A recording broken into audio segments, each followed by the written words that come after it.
Transformez votre vie en 3 mois et devenez une version irreconnaissable. Imaginez-vous vous regarder dans le miroir dans 3 mois et ne pas reconnaître la personne que vous voyez. Cette version puissante, sûre et transformée que vous avez toujours rêvé d'être.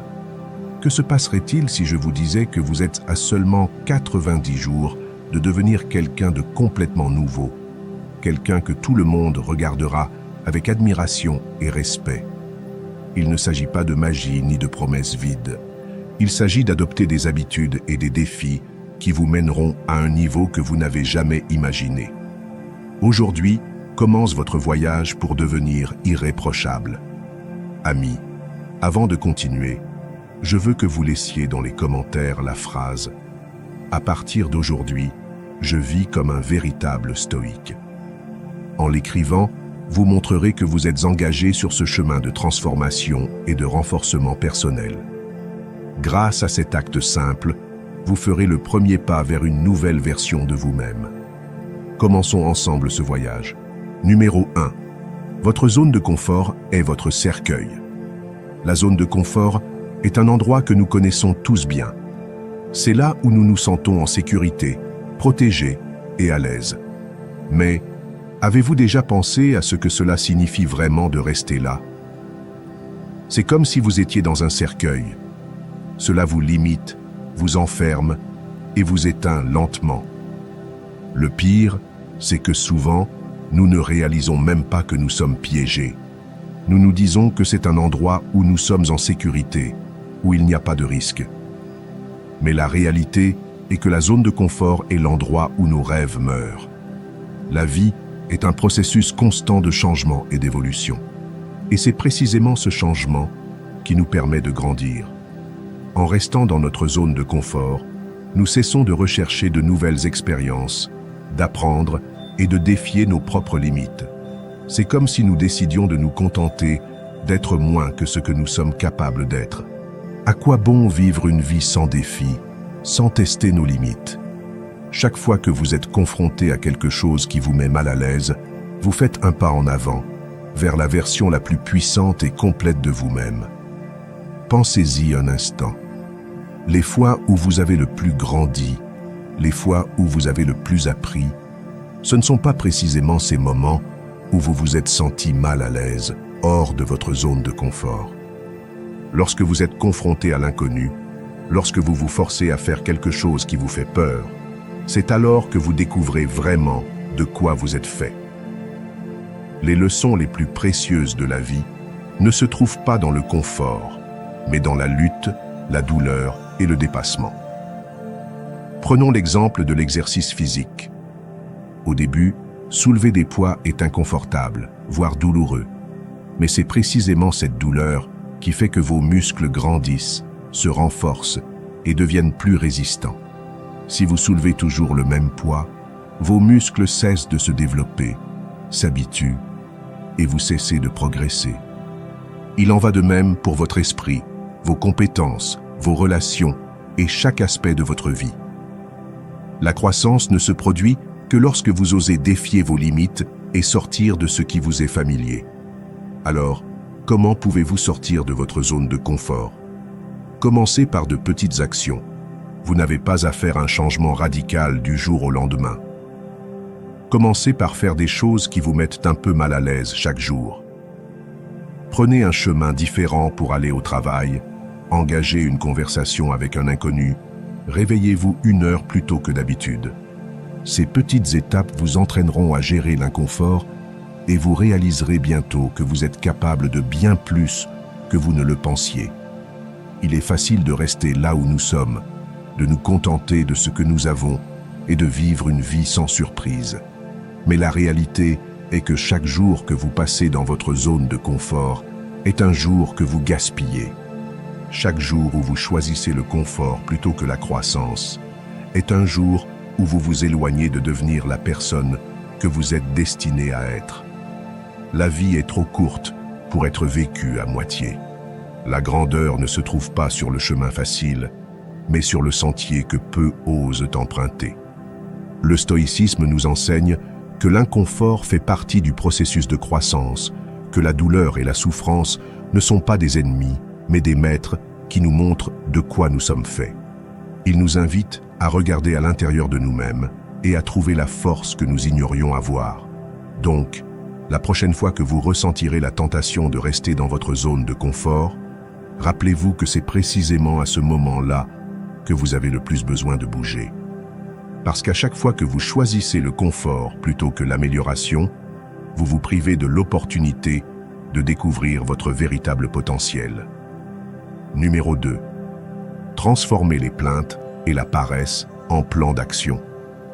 La vie est pleine de plaintes. Nous nous plaignons de notre travail, de notre situation financière, de nos relations, de notre santé. Et la liste continue encore et encore. Mais à quoi bon se plaindre?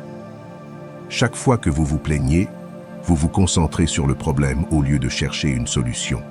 Le stoïcisme nous enseigne qu'il est inutile de gaspiller de l'énergie sur ce que nous ne pouvons pas changer.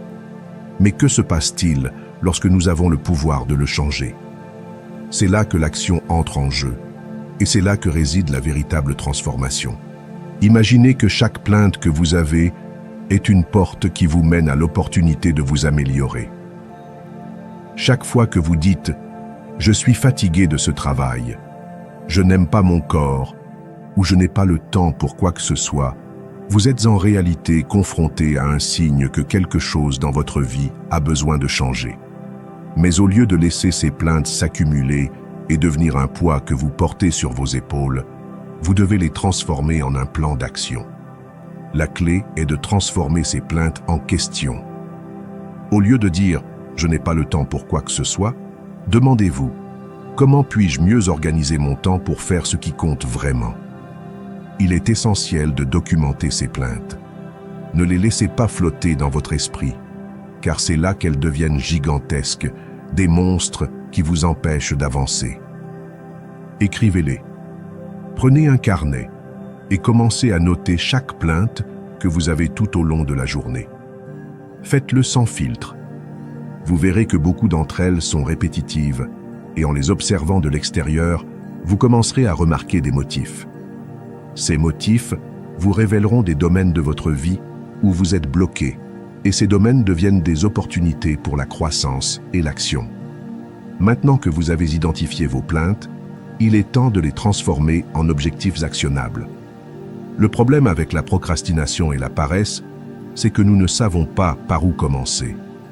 Nous nous sentons accablés par l'ampleur des changements que nous voulons apporter et nous finissons paralysés.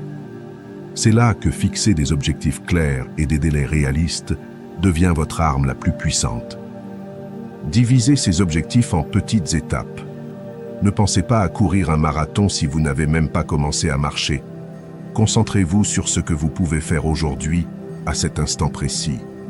Si votre plainte est que vous n'avez pas le temps de faire de l'exercice, engagez-vous à faire 10 minutes d'activité physique aujourd'hui.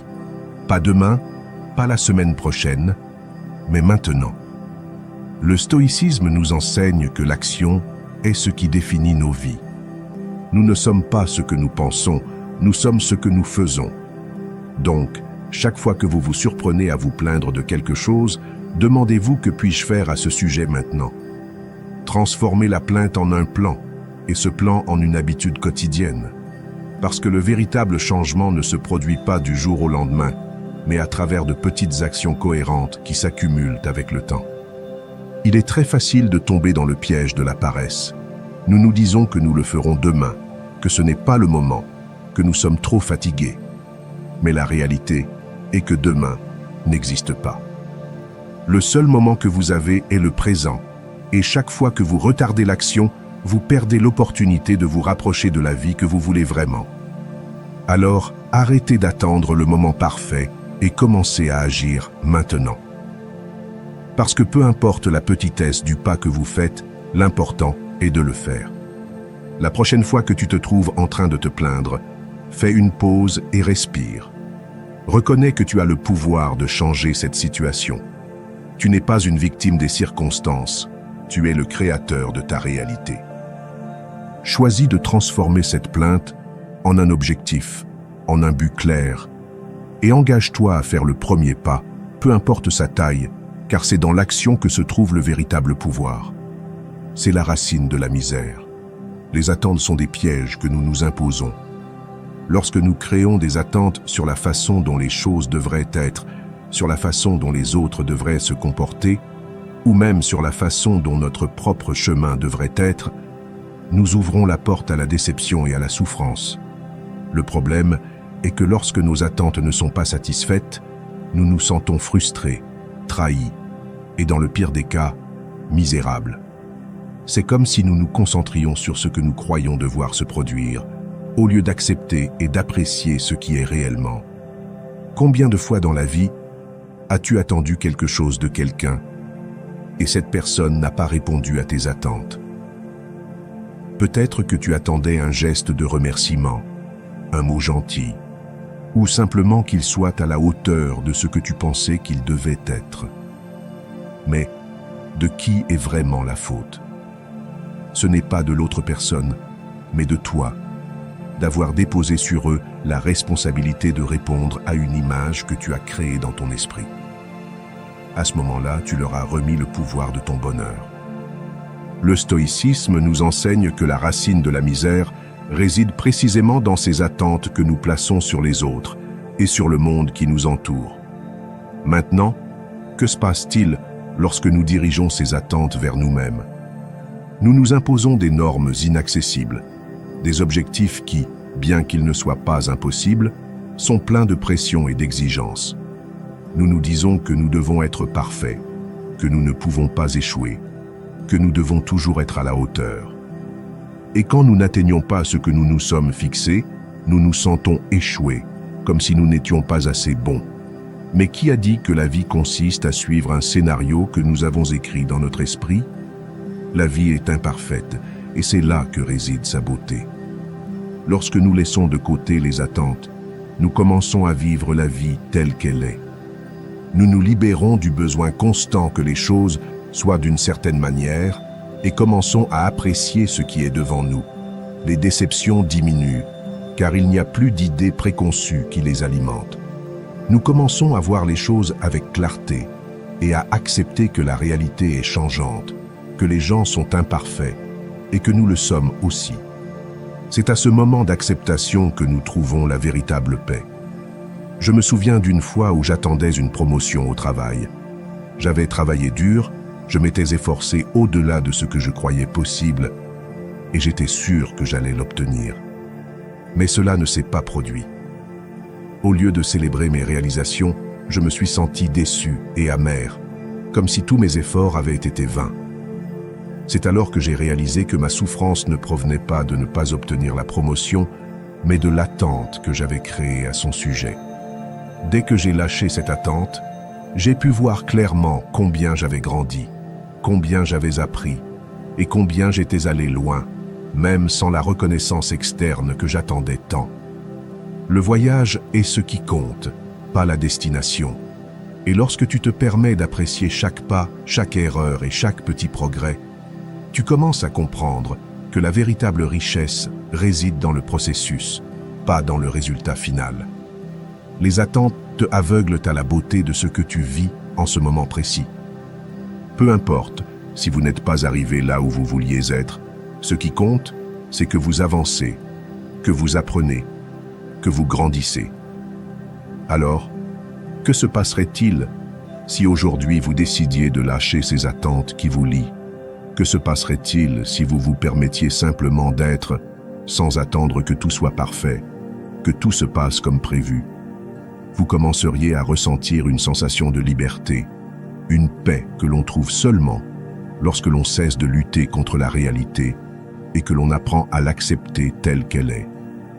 Le stoïcisme nous rappelle que nous ne pouvons pas contrôler ce qui se passe autour de nous, mais nous pouvons contrôler comment nous y répondons. En lâchant les attentes, vous vous libérez du fardeau de la déception et vous vous permettez de profiter du voyage. Il ne s'agit pas de se contenter, mais de comprendre que la vie est un flux constant d'expériences et que la seule chose que nous possédons vraiment est le moment présent. Les amitiés sont l'un des plus beaux cadeaux de la vie, mais elles sont aussi transitoires.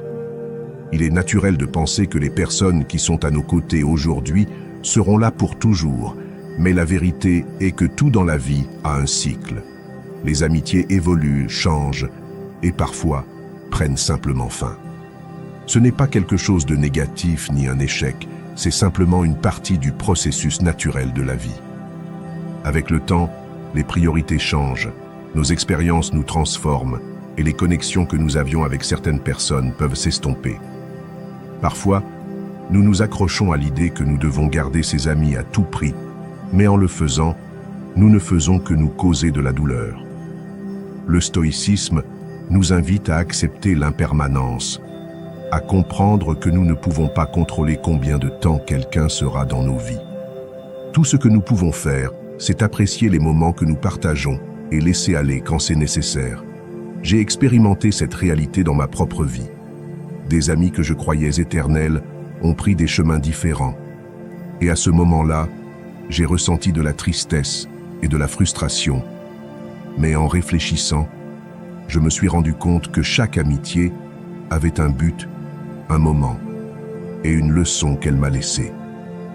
Au lieu de pleurer leur départ, j'ai choisi de remercier pour ce qu'ils ont apporté à ma vie. J'ai appris que chaque personne qui croise notre chemin nous laisse quelque chose. Et c'est ce qui compte vraiment. Apprécier l'impermanence des amitiés vous permet de vivre avec gratitude. Au lieu de vous concentrer sur combien de temps quelqu'un sera à vos côtés, vous vous concentrez sur ce que vous pouvez partager avec eux dans le présent. Cette perspective vous libère du besoin de contrôle et vous permet de profiter pleinement de chaque expérience. Parce qu'à la fin, ce qui est le plus précieux dans une amitié n'est pas sa durée, mais la qualité des moments que nous partageons. Être votre propre meilleur ami est l'un des enseignements les plus importants que vous pouvez tirer de cette idée. Souvent, nous cherchons chez les autres la validation, le soutien et l'amour que nous devrions nous donner à nous-mêmes. Lorsque nous dépendons des autres pour nous sentir complets, nous devenons vulnérables à la déception. En revanche, si nous apprenons à être en paix avec nous-mêmes, à apprécier notre propre compagnie et à être notre principale source d'amour et de soutien, peu importe combien de personnes viennent et partent de notre vie, nous serons toujours bien. Il ne s'agit pas de devenir insensible ou méfiant. Il s'agit de comprendre que chaque personne a sa propre vie, ses propres batailles et son propre chemin. Parfois, ces chemins coïncident avec le nôtre pendant un certain temps et d'autres fois, ils se séparent. Et c'est bien. Le véritable défi est d'apprendre à accepter ce processus sans ressentiment, sans s'accrocher et sans se lamenter pour ce qui a été. Lorsque vous comprenez que les amitiés ne sont pas pour toujours, vous commencez à vivre avec une attitude plus ouverte, plus reconnaissante. Vous cessez de vous soucier de retenir les gens et commencez à vous concentrer sur la façon dont vous pouvez enrichir chaque relation tant qu'elle dure. Et ce faisant, vous ne devenez pas seulement un meilleur ami pour les autres, mais aussi pour vous-même. La vie est un voyage, et dans ce voyage, de nombreuses personnes viendront et partiront. Certaines laisseront des empreintes profondes, tandis que d'autres ne seront que de passage. L'important est de se rappeler qu'en fin de compte, c'est toi qui seras avec toi jusqu'à la fin. Être ton meilleur ami signifie être bienveillant envers soi-même, accepter ses erreurs et apprécier sa propre compagnie. Car, au final, la relation la plus durable que tu auras est avec toi-même, et c'est la seule qui doit vraiment être pour toujours. Numéro 5. Développer la capacité de se détacher. Le détachement est l'une des leçons les plus difficiles, mais les plus libératrices que nous puissions apprendre dans la vie. Nous sommes constamment accrochés à des choses, des personnes, des émotions et des habitudes qui, bien qu'elles ne nous apportent rien de positif, semblent nous définir. Nous croyons que nous avons besoin de tout cela pour être heureux, pour nous sentir complets. Mais la vérité est que souvent ce que nous avons le plus de mal à lâcher est ce qui nous empêche le plus d'avancer. Se détacher ne signifie pas être indifférent ou ne rien nous soucier, c'est plutôt nous libérer de ce qui ne contribue pas à notre croissance personnelle. C'est reconnaître que s'accrocher aux choses ou aux personnes ne change rien, ne les rend pas plus nôtres, ni n'assure qu'elles seront là pour toujours. Le stoïcisme nous enseigne que la véritable force réside dans notre capacité à accepter la réalité telle qu'elle est, sans nous accrocher à ce que nous ne pouvons pas contrôler. Lorsque nous nous accrochons à des émotions négatives, comme la colère, le ressentiment ou la tristesse, nous devenons des prisonniers de notre propre souffrance. Nous nous accrochons à ces sentiments parce que nous croyons qu'ils font partie de nous, mais la réalité est qu'ils ne nous définissent pas. Les laisser partir est un acte de courage, c'est nous dire que nous méritons la paix et que nous ne sommes pas prêts à porter un poids qui ne nous appartient pas. Il en va de même pour les habitudes qui ne nous apportent rien. Nous restons coincés dans des comportements que nous savons mauvais pour nous parce qu'ils nous semblent confortables. Mais ce confort est précisément ce qui nous maintient stagnants. Lorsque nous développons la capacité de nous détacher de ces habitudes négatives, nous ouvrons de l'espace pour construire d'autres qui nous renforcent vraiment et nous poussent à être meilleurs. C'est à ce moment-là que nous commençons à vivre un véritable changement, une croissance qui naît de l'intérieur. Développer la capacité de se détacher signifie aussi comprendre que les choses matérielles ne déterminent pas notre valeur ni notre bonheur. Nous passons une grande partie de notre vie à poursuivre des objets, de l'argent et de la reconnaissance, croyant qu'une fois que nous les aurons, nous serons enfin heureux. Mais le problème est que ce bonheur est temporaire et que nous voudrons toujours plus. Le détachement nous invite à trouver la satisfaction dans ce que nous avons déjà, dans ce que nous sommes, sans dépendre de facteurs externes pour nous sentir complets. Ce n'est pas un processus facile, et parfois il peut être douloureux de lâcher ce que nous avons porté pendant si longtemps. Mais c'est précisément dans cet acte de laisser aller que nous découvrons notre véritable force. Nous apprenons que nous n'avons besoin de rien ni de personne pour être suffisants, que notre paix et notre bonheur ne dépendent pas de circonstances externes, mais de la façon dont nous choisissons d'affronter la vie. En lâchant prise, en nous libérant de ce qui ne nous sert pas, nous créons de l'espace pour ce qui compte vraiment. Le détachement nous aide également à développer la résilience. Lorsque nous ne sommes pas attachés à un résultat spécifique, lorsque nous ne conditionnons pas notre bonheur à ce que les choses se passent d'une certaine manière, nous devenons plus adaptables, plus forts. Nous apprenons à faire face à l'adversité avec calme, à accepter ce qui vient et à avancer sans nous laisser vaincre par la peur ou l'incertitude. L'autodiscipline est un autre aspect qui se renforce à travers le détachement. En nous libérant du besoin constant de chercher l'approbation des autres, de satisfaire des désirs superficiels et de nous accrocher à ce qui ne nous bénéficie pas, nous devenons plus concentrés et plus capables de prendre des décisions qui nous propulsent réellement en avant. La vie devient plus légère, plus claire, et le chemin qui semblait auparavant confus se révèle avec plus de clarté. Se détacher ne signifie pas renoncer à tout, ni vivre dans l'isolement. Il s'agit d'être conscient de ce qui compte vraiment et de cesser de dépenser de l'énergie sur ce qui ne l'est pas. C'est un acte d'amour-propre, un engagement envers notre propre bonheur et bien-être. C'est comprendre que la véritable liberté ne consiste pas à tout avoir, mais à ne rien nécessiter pour nous sentir complets. Numéro 6. Abandonner l'habitude de se plaindre tout le temps. Cesser de se plaindre est l'un des plus grands cadeaux que vous pouvez vous faire. La plainte est une habitude qui nous consume, qui nous maintient concentrés sur le négatif, sur ce que nous n'avons pas, sur ce qui ne va pas. C'est comme un nuage sombre qui s'installe sur nos vies, nous faisant toujours voir le pire de chaque situation. Mais, vous êtes-vous déjà arrêté pour penser à combien cette habitude vous limite? Combien de temps et d'énergie perdez-vous à vous concentrer sur ce qui ne va pas, au lieu de ce que vous pouvez changer? Imaginez à quoi ressemblerait votre vie si pendant 6 mois, vous vous engagiez à ne pas vous plaindre, pas une seule plainte. Rien de « je n'ai pas assez d'argent, mon travail est terrible, personne ne me comprend ». Au lieu de cela, chaque fois que vous ressentez la tentation de vous plaindre, cherchez quelque chose de positif, quelque chose pour lequel être reconnaissant. Au début, cela peut sembler difficile, presque impossible, Mais avec le temps, vous réaliserez que votre esprit commence à se concentrer sur les solutions plutôt que sur les problèmes, sur les opportunités, plutôt que sur les limitations. Le stoïcisme nous enseigne que nous ne pouvons pas contrôler ce qui se passe autour de nous, mais nous pouvons contrôler comment nous y répondons. Se plaindre, c'est céder ce contrôle. C'est permettre aux circonstances de dicter notre humeur, notre bonheur et notre bien-être. Mais quand vous décidez de cesser de vous plaindre, vous vous empouvoirisez, vous prenez les rênes de votre vie et vous dites au monde que, peu importe ce qui se passe, vous choisissez comment réagir. L'impact de ce changement de perspective est profond. Lorsque vous vous concentrez sur le positif, lorsque vous cessez d'alimenter la plainte, vous commencez à voir la vie différemment.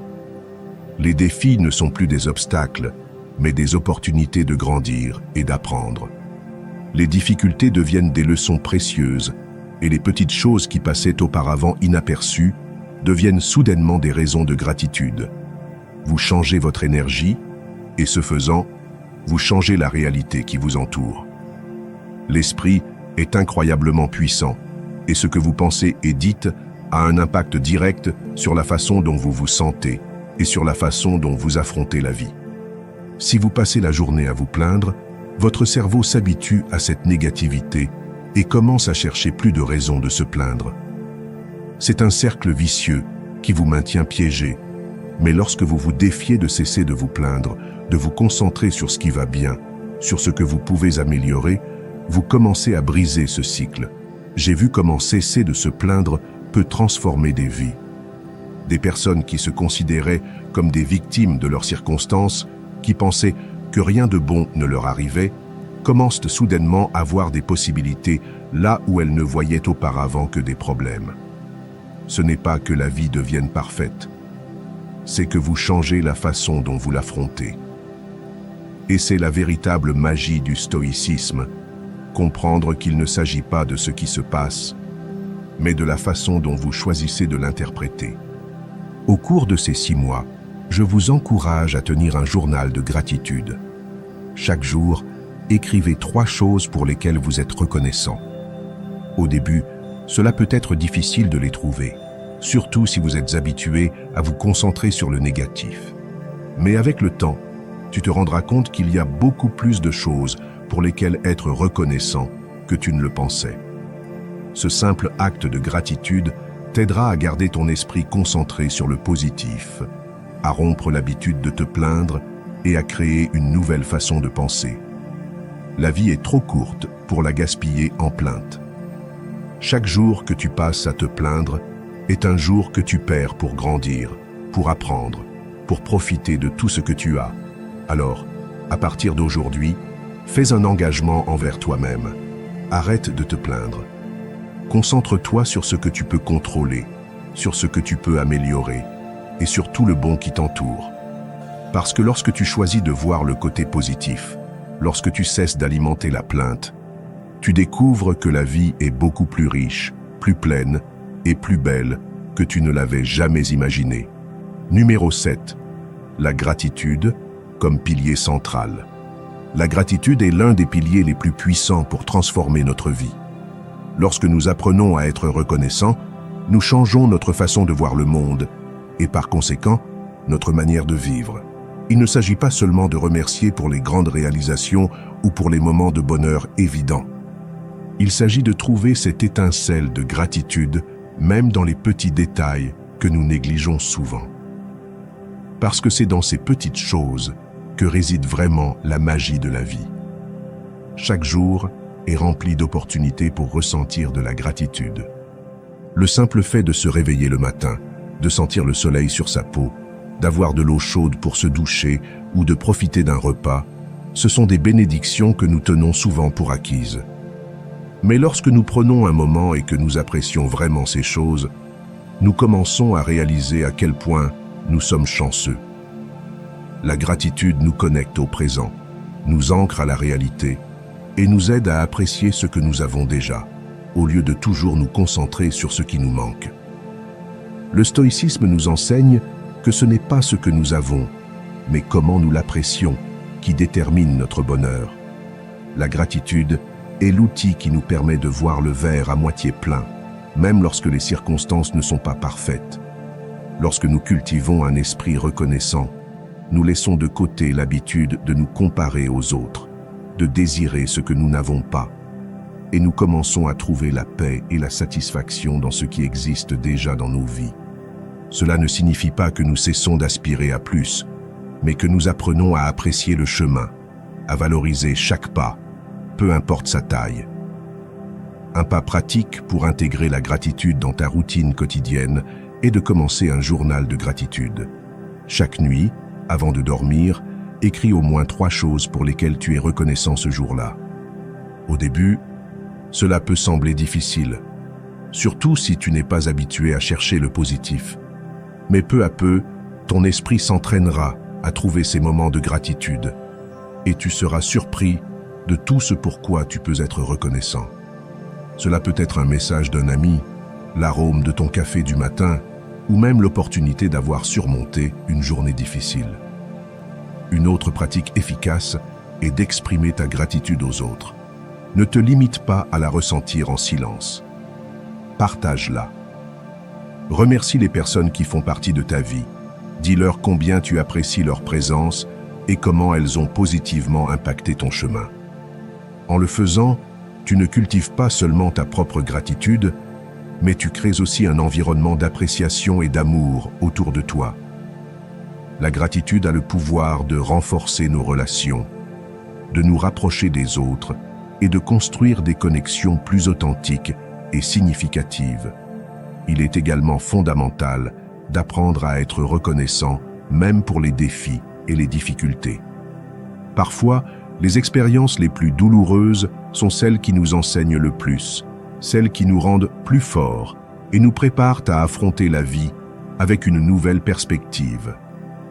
Remercier pour les leçons que les moments difficiles apportent est un acte de courage, et c'est là que se révèle la véritable essence du stoïcisme. Car au final, la vie ne consiste pas à éviter les problèmes, mais à trouver le courage et la sagesse pour les affronter avec gratitude. La gratitude transforme notre réalité car elle change notre perspective. Elle nous enseigne que peu importe à quel point les circonstances sont difficiles, il y a toujours quelque chose pour lequel nous pouvons être reconnaissants. En cultivant cette habitude, nous mettons de côté la plainte, le victimisme et adoptons une attitude de responsabilité et d'appréciation pour la vie. Et cela, à son tour, nous permet de vivre d'une manière plus pleine, plus consciente et plus connectée avec nous-mêmes et avec le monde qui nous entoure. Donc, à partir d'aujourd'hui, je t'invite à faire de la gratitude un pilier central de ta vie. Commence à chercher le bon, à célébrer les petites victoires et à reconnaître les bénédictions que tu as déjà.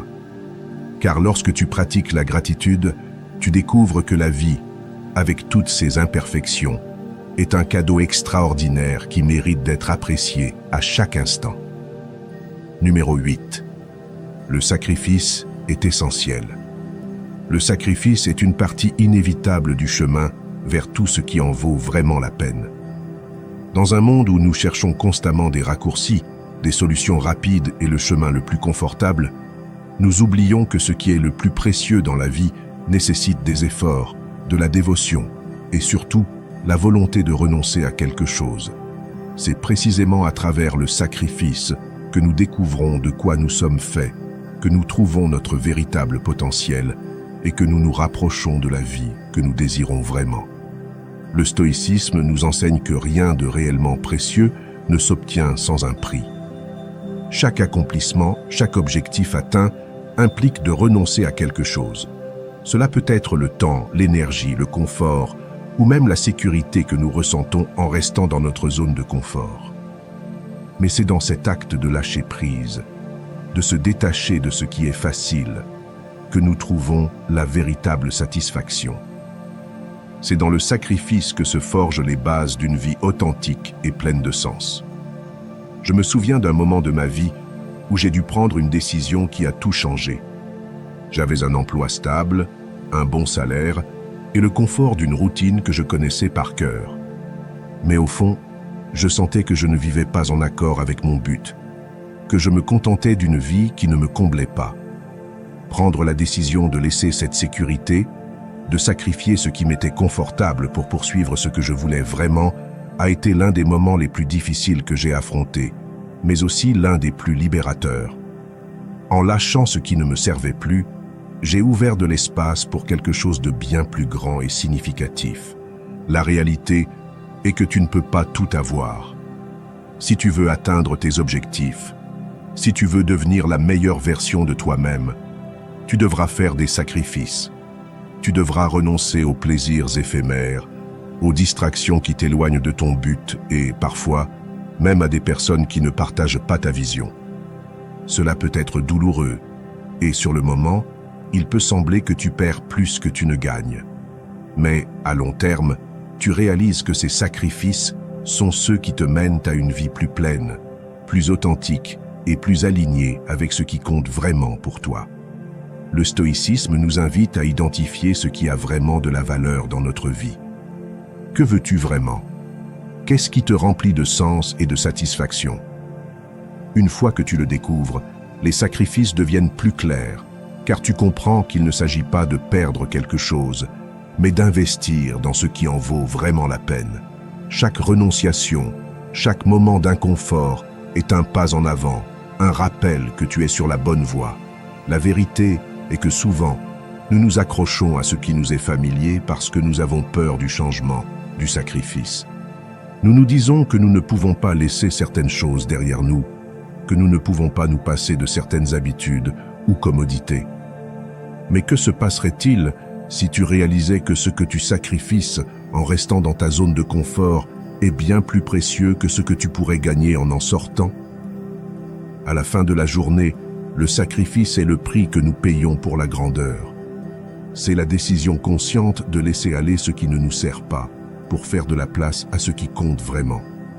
Et quand tu te permets de faire ces sacrifices, quand tu oses affronter la douleur, l'inconfort et l'incertitude, tu découvres que tu es capable de bien plus que tu ne l'as jamais imaginé. Le sacrifice n'est pas une punition, c'est un acte d'amour-propre. C'est la démonstration la plus claire que tu es prêt à faire ce qu'il faut pour atteindre tes rêves, pour vivre une vie qui a du sens et un but.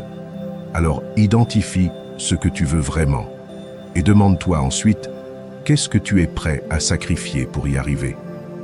Parce qu'à la fin, le sacrifice est ce qui transforme nos aspirations en réalité et nous permet de vivre avec intégrité et authenticité. Numéro 9. Arrête de poursuivre l'amour. Arrêter de poursuivre l'amour est l'un des plus grands actes d'amour-propre que tu puisses réaliser. Dans la vie, nous nous retrouvons souvent à chercher désespérément quelqu'un qui nous complète, qui nous fait sentir précieux, comme si l'amour d'une autre personne était la réponse à toutes nos insécurités et à nos vides. Mais la vérité est que l'amour n'est pas quelque chose que l'on poursuit, mais quelque chose que l'on attire lorsque tu vis dans l'authenticité, lorsque tu te concentres sur le fait d'être la meilleure version de toi-même et de cultiver ton propre bonheur. Le problème de poursuivre l'amour est que, dans ce processus, nous cessons souvent d'être nous-mêmes. Nous devenons ce que nous pensons que les autres veulent que nous soyons. Nous nous adaptons, nous nous modelons et nous perdons notre essence. Mais le véritable amour, l'amour qui en vaut vraiment la peine, ne peut te trouver que lorsque tu es authentique, lorsque tu te montres tel que tu es avec toutes tes vertus et défauts, car c'est dans cette authenticité que réside la beauté d'une connexion réelle. Je me souviens d'un moment de ma vie où je pensais que si je n'avais personne à mes côtés, alors quelque chose n'allait pas chez moi. Je sortais, je cherchais, j'essayais de m'intégrer, et la seule chose que j'arrivais à faire était de me sentir plus seul, plus perdu. C'est au moment où j'ai décidé d'arrêter de poursuivre l'amour et de commencer à me concentrer sur moi-même, sur mes rêves, sur mes passions, que tout a changé. J'ai commencé à apprécier ma propre compagnie, à trouver de la satisfaction dans mes réalisations et à découvrir que je n'avais besoin de personne d'autre pour me sentir complet. Le stoïcisme nous enseigne que nous ne pouvons pas contrôler ce que les autres pensent, ressentent ou font. L'amour n'est pas quelque chose que l'on force, que l'on négocie ou que l'on manipule. C'est un cadeau qui arrive quand tu t'y attends le moins, quand tu es concentré sur le fait de vivre ta vie de la manière la plus authentique possible.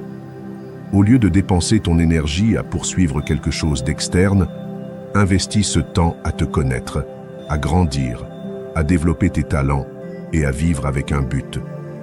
Quand tu cesses de poursuivre l'amour, tu réalises que la vie a beaucoup plus à t'offrir. Tu commences à remarquer les petites choses, à apprécier les moments de solitude, à construire une vie qui te rend heureux par toi-même. Et c'est précisément dans cet état de plénitude, dans cet espace où tu n'as plus besoin de personne pour te sentir bien, que le véritable amour a la chance de te trouver. Parce que l'amour le plus authentique surgit lorsque deux personnes qui sont déjà complètes décident de partager leur vie, non pas parce qu'elles en ont besoin, mais parce qu'elles le désirent. Cesser de poursuivre l'amour ne signifie pas que tu dois te fermer ou devenir insensible.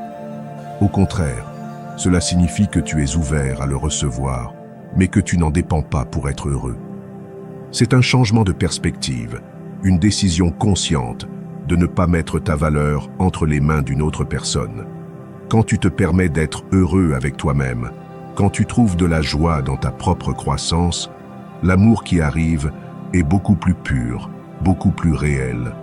L'amour n'est pas le but, c'est le résultat de vivre de manière authentique et d'être fidèle à qui tu es. En cessant de le poursuivre, tu te donnes l'opportunité de construire une vie pleine de sens, une vie qui attire les bonnes personnes, celles qui te valorisent vraiment pour ce que tu es. Parce qu'à la fin, l'amour qui en vaut la peine n'est pas celui que tu cherches, mais celui que tu trouves quand tu es occupé à t'aimer toi-même. Patave 2. La plupart du temps, la majorité a tort. La plupart du temps, la majorité a tort. Nous vivons dans un monde où nous suivons les tendances, où nous nous sentons à l'aise d'être partie de la foule, parce que nous croyons qu'il y a de la sécurité dans les nombres. Mais si nous prenons le temps de réfléchir à combien de fois l'histoire a prouvé que la majorité avait tort, nous réalisons que simplement suivre ce que tout le monde fait n'est pas une garantie de vérité ni de justesse. 11e. Pense à des moments comme la croyance que la Terre était plate, une idée acceptée par la grande majorité pendant des siècles. Il a fallu que quelques courageux, prêts à défier l'opinion populaire, remettent en question cette croyance pour que l'humanité avance. Un autre exemple est lorsque Galilée a affirmé que la Terre tournait autour du Soleil et non l'inverse. Il a été persécuté, condamné par la majorité qui ne pouvait concevoir une idée défiant ses croyances établies. Mais à la fin, sa vérité a prévalu. Ces exemples nous montrent que souvent le fait que beaucoup croient en quelque chose ne signifie pas que c'est vrai. Le stoïcisme nous invite à penser de manière critique, à ne pas nous laisser emporter par le courant, à remettre en question ce qui nous est présenté comme vérité. Il est facile de se sentir à l'aise en suivant ce que les autres font, car cela nous donne un sentiment d'appartenance, mais le confort n'est pas synonyme de vérité. Et souvent, ce qui est populaire est ce qui nous sert le moins pour notre croissance personnelle. Nous devons apprendre à remettre en question, à défier les normes sociales, à ne pas nous conformer simplement parce que tout le monde le fait. Lorsque nous laissons la majorité dicter comment nous devons penser, agir ou vivre, nous remettons notre pouvoir, notre capacité à décider par nous-mêmes. Nous devenons des marionnettes des opinions et des attentes des autres. Mais la véritable liberté se trouve dans la capacité à chercher notre propre vérité, à penser par nous-mêmes et à ne pas avoir peur d'être différent. Parce qu'être différent ne signifie pas avoir tort, cela signifie souvent être sur la bonne voie. J'ai vu dans ma propre vie comment suivre l'opinion de la majorité m'a conduit à prendre des décisions qui n'étaient pas alignées avec qui je suis vraiment. J'ai fait des choses parce que tout le monde autour de moi les faisait. J'ai accepté des croyances parce que c'était celles qui étaient attendues. Et je me suis contenté de moins parce que c'était ce qui semblait normal. Mais au moment où j'ai commencé à remettre en question, à défier ce qui était attendu de moi et à chercher ma propre vérité, j'ai expérimenté une liberté que je n'avais jamais connue. J'ai commencé à vivre selon mes valeurs, à prendre des décisions basées sur ce qui m'importe vraiment et non sur ce que les autres pensaient que je devrais faire. Chercher sa propre vérité est un acte de courage, car cela signifie être prêt à aller à contre-courant, à faire face au rejet et à être incompris. Mais c'est précisément dans cette quête que nous trouvons notre vrai moi, où nous découvrons ce qui compte vraiment et où nous grandissons en tant qu'individus. Il ne s'agit pas d'être rebelle pour le simple fait de l'être, mais d'être authentique, de vivre selon ce que nous croyons et non selon ce qu'on nous dit que nous devrions croire. La plupart suivra ce qui leur semble le plus facile, ce qui leur donne un sentiment de sécurité et de conformité. Mais si tu veux vivre une vie qui ait vraiment du sens, tu dois être prêt à défier ce confort, à remettre en question ce que la majorité accepte sans réfléchir, et à chercher ta propre vérité, car au final, ce qui définit ta vie n'est pas ce que pensent les autres, mais ce que tu choisis de croire et comment tu décides de vivre. L'histoire nous a montré maintes fois que la majorité peut avoir tort, alors n'aie pas peur d'être cette voix qui questionne, qui cherche, qui défie. Car c'est dans cet acte de penser par soi-même que tu trouveras la vérité qui te rendra libre et la vie que tu veux vraiment vivre. 11. La patience est pouvoir. La patience est l'une des vertus les plus puissantes que nous puissions développer dans un monde qui va à toute vitesse. Nous vivons à une époque où tout est à portée de clic, où la gratification instantanée est devenue la norme et où l'idée d'attendre quelque chose semble presque une punition. Mais la réalité est que les choses qui en valent vraiment la peine, celles qui ont un impact profond et durable sur nos vies, ne s'obtiennent pas du jour au lendemain. Elles nécessitent du temps, des efforts et surtout de la patience. La véritable grandeur ne s'atteint pas en un instant. Pense aux grandes réalisations de l'histoire, aux personnes qui ont laissé une empreinte indélébile dans le monde. Elles ne sont pas arrivées là où elles sont du jour au lendemain. Derrière chaque succès se cachent des années de travail, d'échecs, de persévérance et surtout de patience. La patience est ce qui nous permet d'avancer lorsque les résultats ne viennent pas immédiatement, lorsque nos efforts semblent ne pas porter leurs fruits. C'est la capacité de comprendre que chaque pas, aussi petit soit-il, nous rapproche un peu plus de nos objectifs.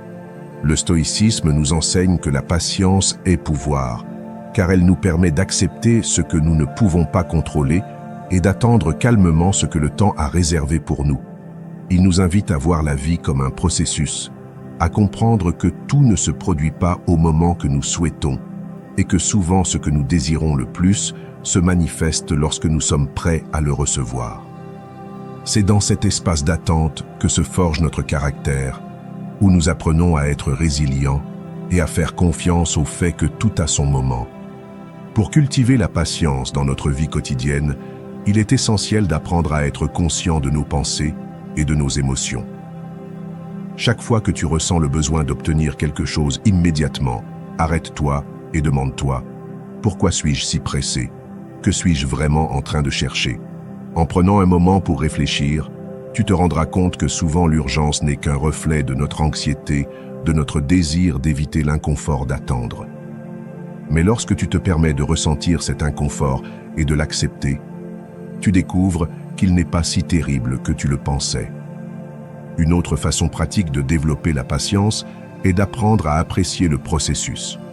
Au lieu de t'obséder sur le résultat final, concentre-toi sur chaque étape du chemin, sur chaque petit progrès que tu fais.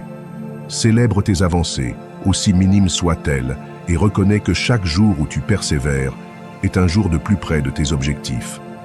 La patience ne signifie pas résignation, mais avoir la force de continuer malgré les difficultés, sachant que ce que vous construisez en vaut la peine. Dans la vie quotidienne, il y a de nombreuses occasions de pratiquer la patience.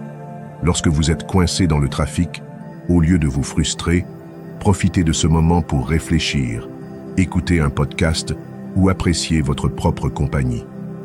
Lorsque vous faites face à un défi au travail ou dans vos relations, rappelez-vous que les solutions n'arrivent pas toujours immédiatement et que chaque obstacle est une opportunité de grandir.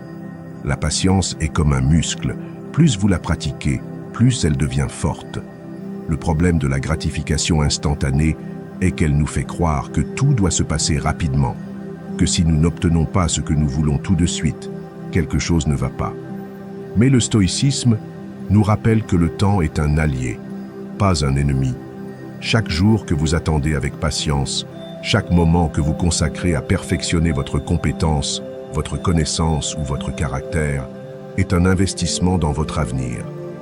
Car ce qui est construit avec patience est construit pour durer. La patience est une force, car elle nous permet de rester concentrés, calmes et fermes, même lorsque le monde autour de nous va à toute vitesse. C'est la qualité qui nous distingue, qui nous donne la force de résister aux tempêtes et d'avancer lorsque d'autres abandonnent. Alors, dans un monde qui vous dit que tout doit être rapide, choisissez d'être patient. Car au final, les fruits que vous récoltez avec patience sont les plus doux, les plus significatifs et ceux qui en valent vraiment la peine. 12e détachement, matériel et émotionnel. Le détachement est l'un des outils les plus puissants que nous pouvons cultiver pour atteindre la véritable liberté et résilience. Nous vivons dans un monde qui nous dit constamment que nous avons besoin de plus de choses, de plus de reconnaissance, de plus de sécurité. Mais la réalité est que plus nous nous accrochons au matériel ou aux émotions que nous croyons indispensables, plus nous devenons esclaves de celles-ci. Nous nous définissons par ce que nous possédons, par ce que nous ressentons, et nous oublions que notre véritable essence ne dépend de rien de tout cela. Le détachement matériel nous invite à regarder autour de nous et à remettre en question combien de ce que nous avons vraiment besoin. Nous nous accrochons à des objets qui, avec le temps, perdent leur signification, qui deviennent des fardeaux que nous devons porter. Mais que se passerait-il si vous décidiez, pour les 90 prochains jours, de vous débarrasser de quelque chose que vous croyez indispensable? Cela peut être ce vêtement que vous ne portez jamais, mais que vous refusez de donner. Ces objets accumulés qui ne prennent que de la place, ou même l'habitude d'acheter quelque chose chaque fois que vous ressentez un vide intérieur. En lâchant le matériel, vous réalisez que vous n'avez pas besoin de tant que vous le pensiez. Et dans cet acte de lâcher prise, vous trouvez une légèreté et une paix qui ne peuvent pas être achetées. Le détachement émotionnel, en revanche, est un défi encore plus grand. Nous nous accrochons à des émotions qui nous font sentir en sécurité, même si elles nous blessent. Nous nous accrochons au ressentiment, à la peur, à la fierté, car nous croyons qu'elles font partie de qui nous sommes. Mais ces émotions ne nous définissent pas, elles ne sont que passagères. On nous a appris à croire que nous devons nous accrocher à ce que nous ressentons pour être authentiques. Mais le stoïcisme nous montre que le véritable pouvoir réside dans la capacité d'observer nos émotions sans nous laisser consumer par elles. Au cours des 90 prochains jours, je vous encourage à identifier une émotion qui vous empêche d'avancer et à pratiquer le détachement. Peut-être est-ce l'habitude de vous sentir victime des circonstances, le ressentiment envers quelqu'un qui vous a blessé ou le besoin constant de validation externe. Laissez cette émotion exister, mais ne la transformez pas en le centre de votre vie. Observez-la, comprenez d'où elle vient, mais ensuite lâchez-la. En le faisant, vous réaliserez que le pouvoir n'est pas dans ce que nous ressentons, mais dans la façon dont nous choisissons de répondre à ces émotions. Le détachement est un acte de courage, un exercice d'autodiscipline qui nous enseigne à être résilients. Car lorsque nous cessons de dépendre du matériel et de l'émotionnel, nous découvrons que nous sommes beaucoup plus forts que nous ne le pensions. Nous réalisons que nous n'avons pas besoin de ces choses, de ces sentiments, pour être complets. Nous nous libérons du fardeau des attentes, du besoin de contrôle, et nous trouvons une sérénité qui ne peut être obtenue par l'accumulation. Le stoïcisme nous rappelle que tout est temporaire, que les choses et les émotions vont et viennent, et que s'accrocher à elles ne fait que nous éloigner de la véritable paix intérieure. En pratiquant le détachement, nous entraînons notre esprit à affronter la vie avec plus de force et de flexibilité. Nous nous préparons aux changements, aux pertes inévitables, et nous apprenons à profiter de ce que nous avons tant que c'est présent, sans sentir que nous devons le posséder pour toujours. Laisser aller n'est pas un acte de faiblesse, c'est un acte de pouvoir. Cela signifie que vous êtes prêt à faire face à l'inconfort, à défier l'idée que vous avez besoin de quelque chose d'externe pour être heureux. C'est une déclaration selon laquelle, peu importe ce que vous avez ou ce que vous ressentez, vous êtes suffisant tel que vous êtes. En lâchant ce que vous croyez être indispensable, vous vous permettez de découvrir ce qui compte vraiment. Alors prenez ces 90 prochains jours comme un défi personnel. Trouvez quelque chose, qu'il soit matériel ou émotionnel, que vous pouvez laisser aller. Observez comment vous vous sentez, comment votre perspective change et comment, à la fin de ce processus, vous vous sentez plus libre, plus fort et plus en paix avec vous-même. Car le véritable pouvoir ne réside pas dans ce que nous possédons, mais dans notre capacité à lâcher prise et à aller de l'avant. Nettoyez les pensées négatives. Les pensées négatives sont comme des taches sombres sur les murs de notre esprit. Imaginez un instant que vous êtes dans une pièce qui était autrefois impeccable, propre et pleine de lumière. Avec le temps, de petites taches commencent à apparaître. Au début, elles ne semblent pas être grand-chose, peut-être même que vous les ignorez. Mais au fur et à mesure que les jours passent, ces taches grandissent, se multiplient, et avant que vous ne vous en rendiez compte, les murs sont couverts d'une obscurité qui vole la beauté et la clarté de la pièce. C'est ainsi que fonctionnent les pensées négatives. Ils s'infiltrent dans votre esprit peu à peu, et si vous ne les abordez pas, ils finissent par s'emparer de tout votre espace mental. Chaque fois que vous vous dites que vous n'êtes pas assez bon, que vous n'atteindrez jamais vos objectifs ou que vous ne méritez pas le bonheur, vous ajoutez une autre tâche à ces murs. Le problème est que, plus vous permettez à ces pensées de rester, plus il devient difficile de voir la lumière. Jusqu'à ce que vous oubliez comment c'était d'être dans un esprit clair et tranquille. La première étape pour nettoyer ces tâches est de reconnaître qu'elles sont là. Vous ne pouvez pas ignorer ce qui vous sabote, vous ne pouvez pas simplement faire semblant que ces pensées n'existent pas. Le stoïcisme nous enseigne à observer nos pensées sans nous identifier à elles, à comprendre que nous ne sommes pas nos émotions ni nos pensées, mais les observateurs de celles-ci. Une fois que vous identifiez ces tâches mentales, vous pouvez commencer à les nettoyer. Il ne s'agit pas de les combattre avec force, mais de ne pas leur donner de pouvoir. Cessez de les alimenter. Chaque fois qu'une pensée négative apparaît, demandez-vous, est-ce vraiment vrai? Ai-je des preuves que c'est une réalité?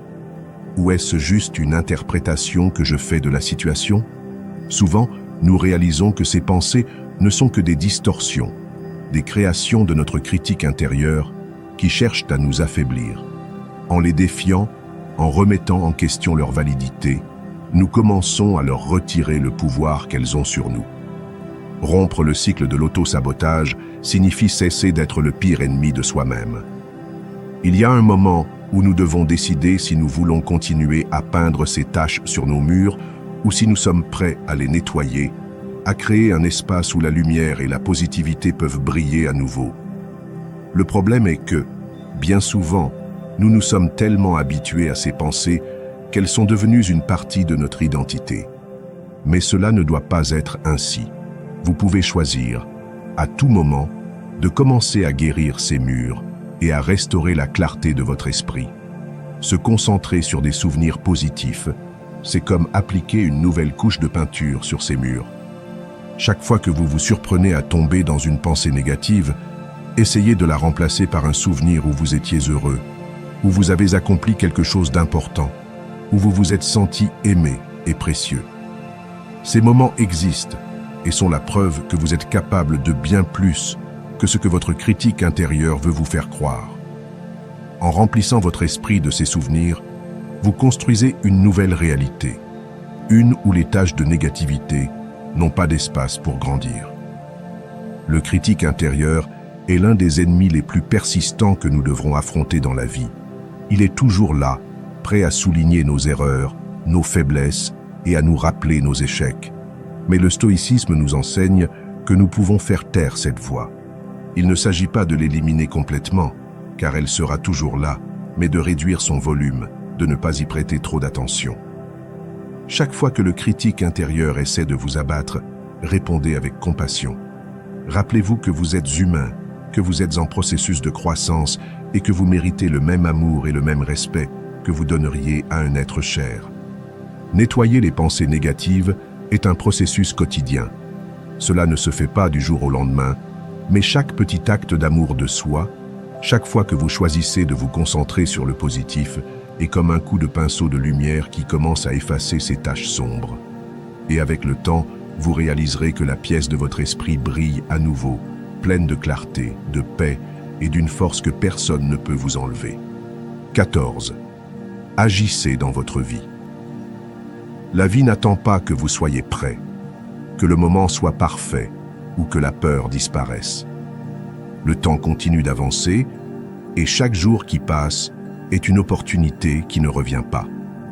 C'est pourquoi il est essentiel d'agir, de faire ce premier pas, même lorsque la peur vous paralyse ou lorsque l'incertitude vous murmure que vous ne pouvez pas le faire. La réalité est que le changement, le véritable changement, n'arrive que lorsque vous osez bouger, lorsque vous décidez que, quoi qu'il arrive, vous allez prendre le contrôle de votre vie. Le stoïcisme nous enseigne que l'action est ce qui définit qui nous sommes. Peu importe combien de rêves vous avez, combien de plans vous écrivez, ou combien de fois vous visualisez votre avenir idéal, si vous ne faites rien à ce sujet, vous resterez exactement au même endroit. Nous restons souvent coincés dans l'analyse, à la recherche de la perfection avant de faire le premier pas. Mais la perfection est un mythe, une excuse que nous utilisons pour éviter de faire face à la peur de l'échec, la peur de ne pas être assez bon. Et c'est précisément lorsque vous osez agir, prendre des décisions et avancer malgré la peur que vous commencez à transformer votre vie. Agir signifie assumer l'entière responsabilité de votre vie, cesser de blâmer les circonstances, les autres ou la malchance pour où vous en êtes. C'est comprendre que, même si vous ne pouvez pas contrôler tout ce qui se passe, vous avez toujours la capacité de choisir comment répondre, comment agir et quoi faire ensuite. Il n'y a pas de plus grand pouvoir que cela, savoir qu'en dépit de tout, vous avez le contrôle de votre destin. Chaque jour où vous choisissez de ne pas agir, vous choisissez de rester au même endroit. Chaque excuse que tu te dis est une barrière que tu construis pour ne pas avancer. Mais quand tu commences à agir, même dans les petits détails, tu te rends compte qu'il ne s'agit pas de faire de grands sauts, mais d'avancer, de continuer, de faire ce qui est à ta portée aujourd'hui. Chaque action que tu prends, si petite soit-elle, a un effet cumulatif. C'est comme une boule de neige qui, avec le temps, devient une force imparable. L'inconfort est un signe que tu es en train de grandir, que tu sors de ta zone de confort et que tu fais face à l'inconnu. Au lieu de l'éviter, embrasse-le. Laisse-le te rappeler que tu es vivant, que tu prends des décisions qui ont un impact réel sur ta vie. Car la vérité est que rien de grand ne s'accomplit sans inconfort. Le confort est l'ennemi du progrès. C'est l'endroit où les rêves vont mourir. Agir nécessite du courage, et ce courage est ce qui te mènera à atteindre tes objectifs. La vie ne s'arrêtera pas pour attendre que tu te sentes en sécurité, que tu te sentes prêt. N'attends pas que tout soit parfait, que les étoiles s'alignent. Décide aujourd'hui que tu vas faire quelque chose, que tu vas avancer malgré tes doutes, tes peurs et tes insécurités. Car chaque pas que tu fais, si petit soit-il, te rapproche de la vie que tu veux, de la personne que tu souhaites être. Prendre la responsabilité de ta vie signifie accepter que personne d'autre ne le fera à ta place. Que tu ne peux pas attendre que les choses changent d'elles-mêmes ou que quelqu'un d'autre te sorte de l'endroit où tu es. C'est à toi de prendre la décision d'agir, de bouger, de créer ta propre réalité. Et c'est l'une des leçons les plus puissantes du stoïcisme. Comprendre que tu es l'architecte de ton destin. Arrête d'attendre, arrête de procrastiner. La vie se vit dans l'action, dans le mouvement, dans la capacité de prendre des décisions et de faire face aux conséquences avec courage. Alors, commence aujourd'hui. Peu importe la taille du premier pas, l'important est de le faire. Car le véritable échec n'est pas de faire des erreurs, mais de rester immobile, à regarder le temps passer, en attendant le moment parfait. L'action est le pont entre ce que tu es et ce que tu peux devenir. C'est le chemin vers une vie de but, de croissance et de satisfaction. Numéro 15. Réfléchis à ta mortalité. Memento mori. Memento mori, souviens-toi que tu vas mourir. C'est l'un des enseignements les plus puissants du stoïcisme. Et bien que cela puisse sembler sombre à première vue, c'est en réalité une invitation à vivre de manière plus pleine et authentique. En nous rappelant notre mortalité, nous faisons face à la réalité que le temps que nous avons est limité, et cette compréhension change notre façon de voir la vie. Cela nous secoue de l'apathie, de la procrastination et de la fausse idée que nous avons tout le temps du monde pour faire ce que nous voulons.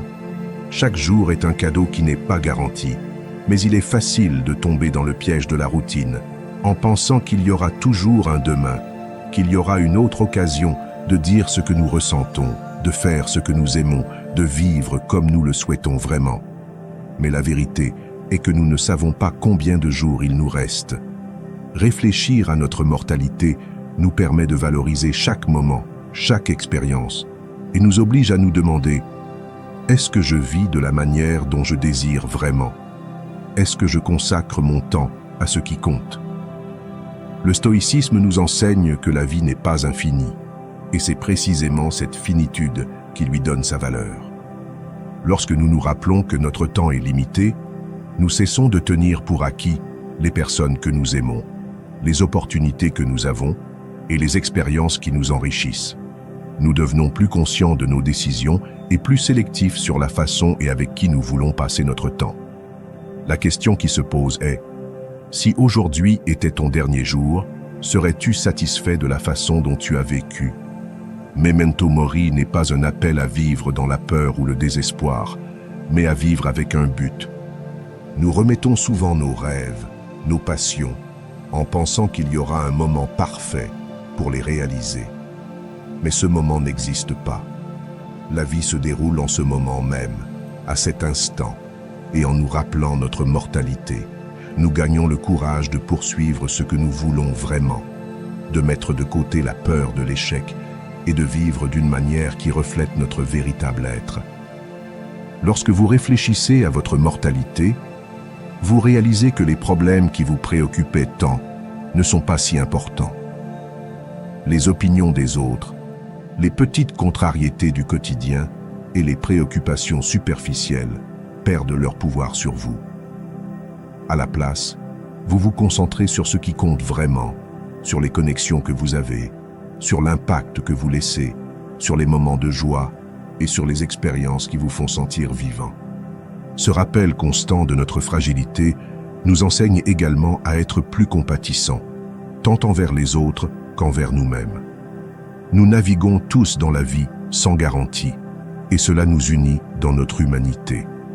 En nous rappelant que la vie est courte, il est plus facile de mettre de côté le ressentiment, l'orgueil et le besoin d'avoir toujours raison.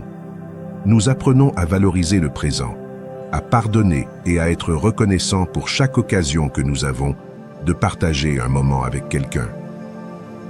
L'exercice de Memento Mori peut être simple. Il peut être aussi simple que de prendre une minute chaque matin pour se rappeler que ce jour est unique et qu'il ne reviendra jamais. Ou avant de dormir, réfléchir à la façon dont vous avez vécu aujourd'hui, si cela a été en accord avec vos valeurs et vos rêves. Cette habitude vous aidera à garder une perspective claire, à ne pas laisser la vie vous échapper et à vous rappeler qu'à la fin, il ne s'agit pas de combien de jours nous vivons, mais de combien de vies nous mettons dans chaque jour. Alors arrêtez de remettre à plus tard, arrêtez d'attendre le moment parfait. Vivez avec la conscience que votre temps est limité et utilisez cette connaissance comme un catalyseur pour devenir la personne que vous voulez être, pour créer des souvenirs qui comptent vraiment et pour avoir un impact qui perdurera bien au-delà de votre dernier souffle. Car lorsque nous acceptons notre mortalité, c'est alors que nous commençons vraiment à vivre. Et avant de vous dire au revoir, je veux que vous réaffirmiez votre engagement en laissant dans les commentaires la phrase « À partir d'aujourd'hui, je vis comme un véritable stoïque ». Ce sera une déclaration que vous êtes prêt à relever ce défi et à vous transformer en la meilleure version de vous-même. Rappelez-vous, chaque jour est une nouvelle opportunité de grandir et de devenir plus fort. On se voit dans la prochaine vidéo.